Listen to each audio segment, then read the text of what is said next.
Subscribe to our YouTube channel and press the bell icon to get the latest updates. In grim days when you go to sleep looking at bad data on the pandemic situation, you wake up discovering even worse data. The first thing I do when I wake up is not to look at the newspapers or anything. I go straight to my iPad and I click on the Ministry of Health and Family Welfare website to see the day's numbers, and they look really bad, and they are getting worse by the day at a level or on a scale that we haven't seen before. We'll talk about that. But in the middle of all that bad news, we today have a bright spark, and that bright spark is that finally Modi government, after I think dithering for quite some time unnecessarily, has given emergency use approval to Russian designed or Russian discovered Sputnik 5 vaccine. We've spoken about this vaccine in the past. I will share a couple of those episodes of Cut the Clutter with you. You can see those, and I will talk about the vaccine and what it does and how does it work in some detail in a bit, as also about the Johnson & Johnson vaccine or the Janssen vaccine a bit later, because these follow sort of similar methods. But before I go there, let me rant for a bit in the sense that let me just give you a little bit of opinion. You know, when I do something opinionated on Cut the Clutter, I qualify it, I underline it, and I let you know. So this is forewarning. So health warning, this is opinion, and maybe you will think that I am ranting, but you know what, I am ranting, and for good reason. Now look at your basic data.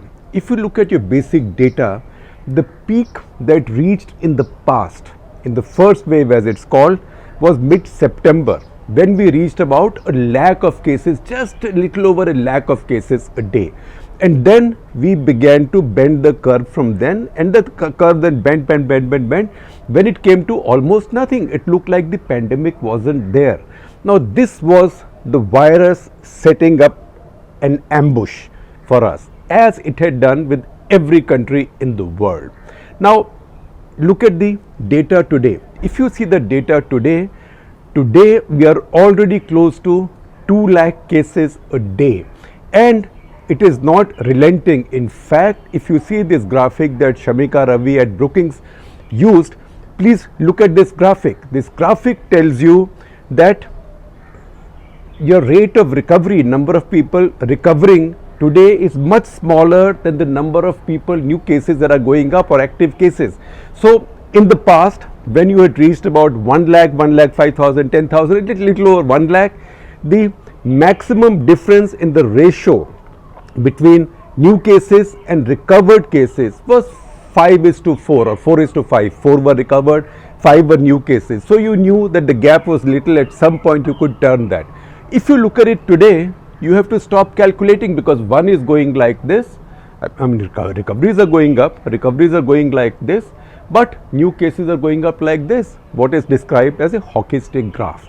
So how did we get here? Now if you see the last couple of weeks figures, we are now topping the world on all the wrong metrics. We are topping the world on the total number of cases, we are topping the world on total number of deaths, and remember, case fatality rate has come down. So don't think that as many people die per 100 people who get sick as they did in March, April, May, June last year, because medical science has discovered many ways of dealing with this. Also, a lot of younger people are getting infected this time, for which there is a reason.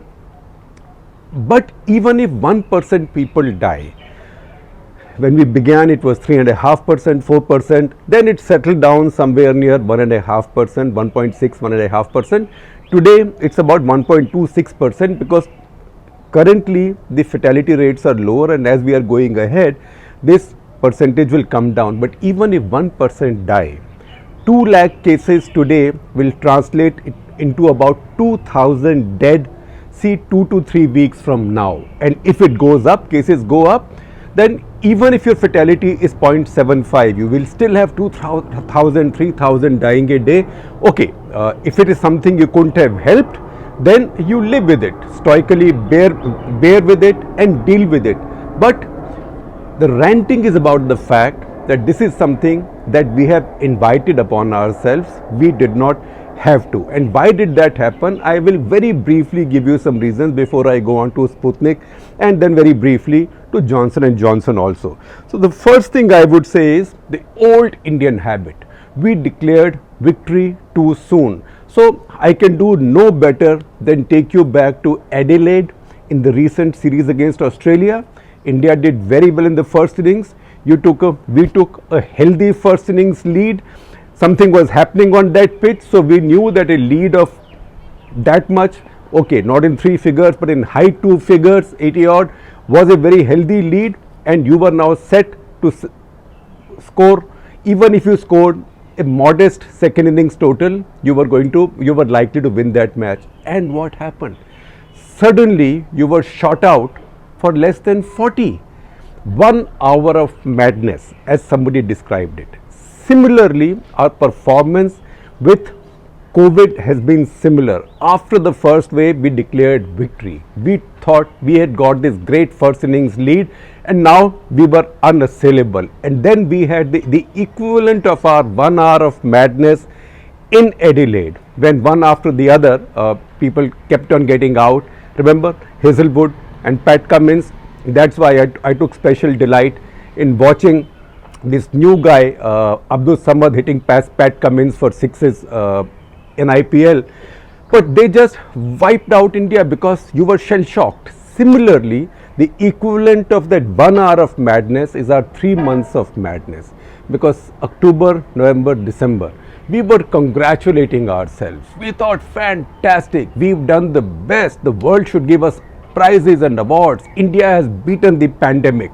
So my second point is that we were so busy in self-congratulation and declaring normalcy and victory that we didn't ever know that the second wave was coming in. So every day I had noticed, say in Delhi, test positivity going up, going down first to 0.26%, then going to 0.35, then 4.5, then 5.6, then 7.8. It happened very gradually. It happened in the days when we were celebrating, we were declaring elections with no restrictions, we were declaring we were playing Holi. See how the numbers have shot up this steeply, say 15 days to 3 weeks after Holi, because that is the incubation period of the virus. And see what will happen now after Kumbh Mela, after these election rallies in these states, particularly West Bengal, where it is such a long election campaign. Now these are also states with very poor medical or public health facilities. So that was the second thing that happened. The next thing that happened is that we were buying into the folklore of the India exception, that somehow there is something about us, kuch baat hai ki hasti mirti nahi hamari, that we Indians are not killed by the virus. We are virus proof. Nobody is virus proof. The only thing that makes you virus proof relatively, not fully, relatively, is youth. So many of us kept saying again and again that this is directly linked to our demographics, that countries with younger populations have fewer fatalities. Why just look at India, look at Pakistan for example. Somebody said BCG, somebody said something. Maybe it's possible that all those things have some role to play, but essentially we are benefiting because of demographics. We have much fewer people over 80, 85, 90 or 60, 65, 70 than developed countries. That's why developed countries have much higher fatalities. But we bought into this India exception and got even more lazy. You have the first innings lead, even if you score 150, you can beat Australia, but what happens if you get all out for 39? Anyway, next thing that happened was that we began to pick and choose our data. So pick and choose your data means that you say, oh, my fatality rate is only 109 per million. Look at developed countries, 2000 per million, 2500 per million. See how wonderfully am I doing. But then you did not say that, but my total number of deaths is this much, because you said, look, that is absolute, this is percentage. So percentage, I am comparing percentages with percentages. But then, well, self-congratulation builds in, then it takes you into not an unknown place. It takes you to a place which is very perilous. Because today you see, we administered more than 10 crore vaccines even faster than America. Thank you very much. You did that. But look at the percentage of your people. Once again, if you want to compare absolutes, compare with absolutes. If you want to compare with percentages, compare with percentages. America now has nearly 50% of its population with at least one shot. In fact, more than 50% with at least one shot. Britain now has nearly 60% of its population with two shots, not one shot. And what do we have? We might have 11 crore vaccinations by the time you see it, with about 9 crore with two shots, but that's not even 10% of our population. So look at the size of your population. Given that, we should have reacted much faster, and given that we are producing our vaccines ourselves, we should have been a lot more proactive, placing those orders and stockpiling those vaccines. We left it too late because we thought we had the time and we thought that the virus had gone. Usko डरा के हमने भगा दिया. We scared the wretched fellow away. It wasn't coming back in a hurry, so we had the time. This virus does not care for anything. This virus doesn't like arrogance, complacence, ego, because if you have ego, it has a bigger ego than yours. So I've said this maybe 20 times, but you must understand, we threw ego at the virus and the virus has come back. That's the reason I said I'm ranting a little bit. Then next, over centralization. Now you see, if you look at the data in India, you see some states are doing much worse than other states. See Maharashtra. Maharashtra is doing much worse than all the states on all parameters. That is cases, test positivity rate, number of deaths, etc., etc. So if Maharashtra government wanted to do something proactively, today you can blame them, but they didn't have the freedom to do anything because everything is centralized in Delhi. Everything is done by Bharat Sarkar, Sarkar-e-Hind, empowered by National Disaster Management Act, etc. So they've got centralized powers now. No state can do anything. Look at another state doing very badly at the other end. That is Punjab, not far from Delhi. Punjab is a small state, but it has the highest case fatality rate in India.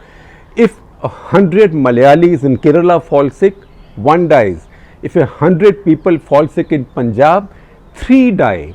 It's that much of a difference. So it's a ratio of 1:9. Could Punjab have done something if they had the freedom to act? These are things that we have to think about. And because everything was over centralized, even the idea of how many vaccines will be ordered, what price will be fixed, which vaccines will be cleared, I understand, because a country can have only one regulatory authority. But to then make these decisions on purchase, etc., to centralize it to this level, we are now paying for it. And part of this was also this obsession with price fixation. Because I used the expression the other day, North Koreanization of Indian vaccine business. That's precisely what happened. That I will tell you what people can have. I will tell you at what price you can sell. I'll be the only one who you can sell to. I will also not let you export. So that this is North Koreanization. This is like nationalizing India's vaccination business. So what was going to be a shining moment for India, because India is such a brilliant pharma producing country. India is the pharmacy of the world, particularly generic pharmacy of the world, and we let ourselves down by over centralizing. And finally, festivals and religion. You know, it's a strange thing. When the Tablighi Jamaat issue was going on, what was the issue? Issue was that a lot of people were crowded in closed spaces. At that point, India's numbers were in hundreds. So we don't know, something spread, something didn't spread, but even if one of them had the virus, chances were that a lot of people will get the virus, because today now you have the Kumbh Mela. So again the question is, you were complaining about, one question is that you were complaining about Tablighis but not about the Kumbh Mela. Of course you are complaining about the Kumbh Mela like hell. Second question is, why are you complaining about the Kumbh Mela? It's in the open. Those Tablighi fellows were indoors. Both arguments don't wash, because remember one thing, the virus has no religion. The only truly secular being in the world is this virus. because even communists secretly pray to some god if their children or their dogs and cats fall sick, or if anybody they love falls sick. Everybody loves somebody. But the virus doesn't love any god, it doesn't love any religion, it doesn't privilege one religion over the other. This virus loves congregation.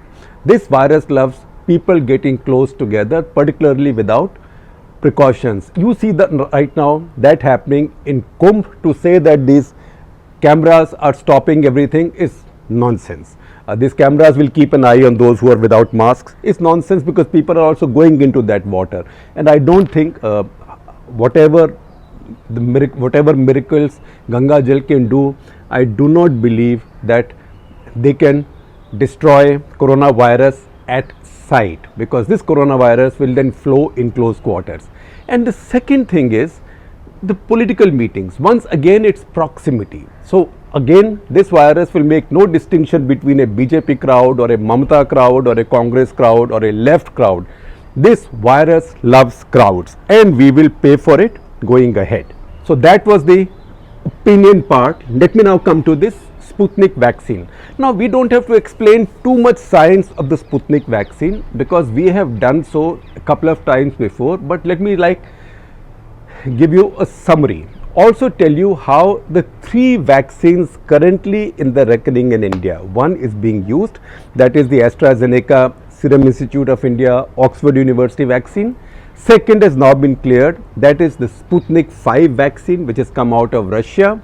And third, which is under consideration, which might go through bridging trials now, that is Johnson & Johnson, also called the Janssen vaccine, because Janssen is a subsidiary or a partner of Johnson & Johnson in Belgium.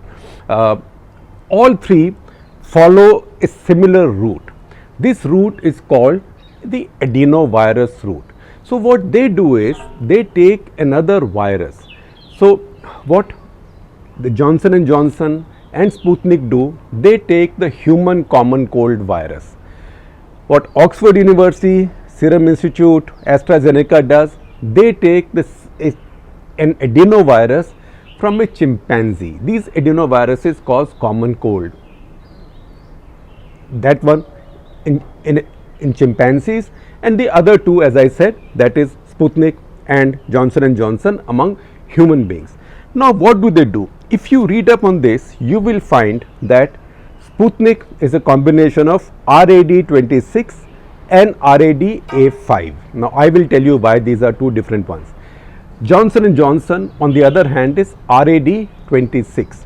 RAD stands for recombinant adenovirus, but if you see the detailed form, it is recombinant replication incompetent adenovirus. Replication incompetent is easy to understand, that this is not an adenovirus which, if it goes into our bodies, replicates itself. So, we suddenly get a lot more of these viruses and you get a nasty common cold, even if not COVID. No, that doesn't happen. This virus is replication incompetent. That is how it is done through the process of genetic engineering and use of other methods. This is not a virus that can replicate itself. This virus cannot produce babies. Let me try and oversimplify it for you. What this does is, in this virus, through genetic engineering, scientists weave in the genetic information from a coronavirus spike protein. So, to understand how this works, I am sharing with you an article from the New York Times from March. This is by Jonathan Corum and Carol Zimmer, which explains to you with very good graphics and pictures how this process works. So, basically, this adenovirus becomes a Trojan horse. Inside this Trojan horse, in the belly of the Trojan horse, scientists push a DNA, which is impregnated with the DNA of coronavirus, essentially asking another cell to produce spike proteins. Now, if you see the Pfizer and Moderna vaccines, they use RNA, messenger RNA, that's a single thread or single strand. DNA, as you know, is double strand, double helical. So this DNA from coronavirus is impregnated into this Trojan horse adenovirus, which goes inside our bodies, which then goes and says hello to our body's cells. Our body's cells then engulf this. As they engulf this, this reaches our body's cells nucleus. It reaches the nucleus. Our nucleus then reads up the information in it. The information, the DNA information in it is to say that produce more spike proteins. That information is picked up by our own messenger RNAs from our nuclei, and then these go out of our nuclei, our nucleuses, into our cell and say, boss, there is an order, just produce more and more of these spike proteins. So those spike proteins are then produced as if we were invaded by the coronavirus. That is how it works. Sputnik and Johnson do it with human adenovirus. Oxford does it with chimpanzee adenovirus. So this works a little bit like a false alarm, in the sense that, oh, you've been invaded by coronavirus, whereas you've not been invaded by coronavirus. Now also, as this cell dies in our bodies, which had played host to this adenovirus, when this cell dies in the course of time, this cell breaks up and this lets out a lot of debris of these of its own genetic material, including fragments of spike proteins. Those then go into the rest of our cellular system and are again picked up. So antigen presenting cells in our body pick it up, antigen presenting cells then present it to helper T cells. Helper T cells look at the spike protein and they start producing more antibodies, or they start giving out orders to produce more antibodies, and that then goes on to B cells. So B cells and T cells then get together and produce antibodies, and ultimately killer T cells, what is called as killer T cells. Please read up that New York Times piece, you will understand this better. What happens is that in the course of time, your body produces even more antibodies. Now, why is it that the Sputnik vaccine has two adenoviruses? Johnson & Johnson has RAD26, this one has RAD26 and RAD5. That is because an adenovirus is an adenovirus and these are human. So our body can also produce antibodies against the human adenovirus or any adenovirus as it gets into our bodies. So the chances are theoretically that if it's a two-shot vaccine, when you are given the first shot, our body will immediately start reacting to that adenovirus, and by the time the second shot is given, our body would have produced antibodies against this adenovirus. So the second shot will not be effective. So what the Russians have done is they've used two adenoviruses.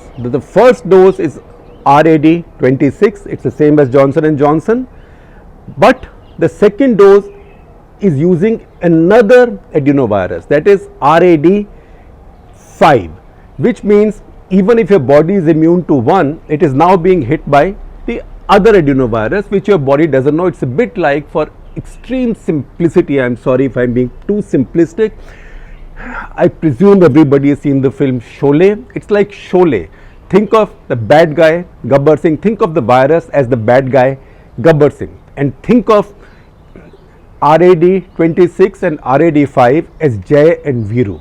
So if Jay dies in the pursuit of the bad guy, Viru, the other good guy, is still around, who will then come back and kill the bad guy. So that is how this Russian method, this 1-2 punch, that's how it works. And that's why it is now showing 91.6% efficacy. This was a paper, a result published in the Lancet on 2nd of February. Peer reviewed, large study, 22,000 people. That's the reason I say India has taken too long clearing it. And that's where India has got caught up in vaccine nationalism, because there was some kind of a desperation, first of all, that everything should be done from within. Now the fact is that Sputnik and Johnson & Johnson, once they are made in India, as they will be, they are as Indian as AstraZeneca, Serum Institute, Oxford University. There is no difference. These are being manufactured in India. In the course of time, I promise you, other vaccines will also be manufactured in India.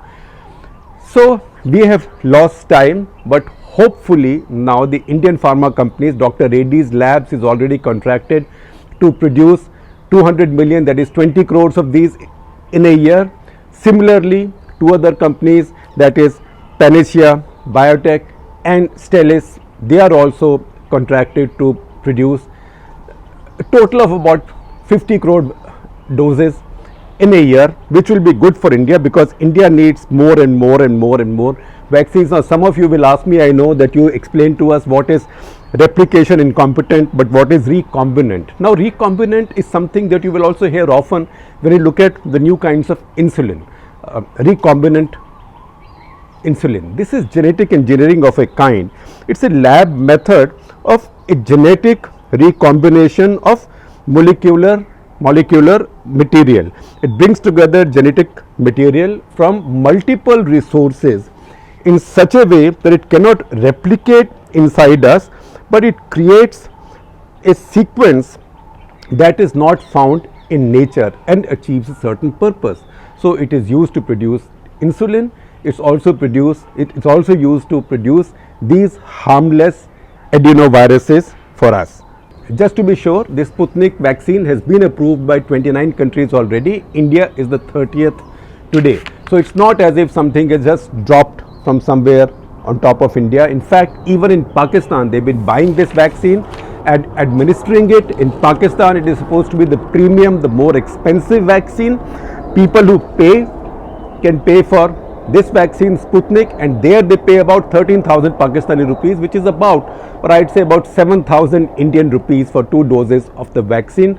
Those who want it free get the Chinese vaccine, and I just have to underline that the Chinese authorities themselves have now admitted that their vaccines have limited or poor efficacy at this point of time. In fact, many other countries are having that problem with the Chinese vaccines. Now, once again, before I conclude, I have to set aside doubts that will come up. Oh, because wherever there are vaccines, wherever there is science, there are conspiracies, and these conspiracies can range from anything to anything. Something thinks that we'll grow horns.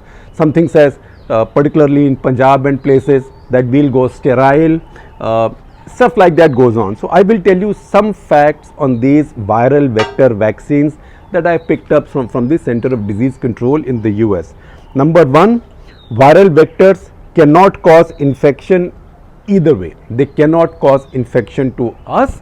They also cannot make us resistant to anything else.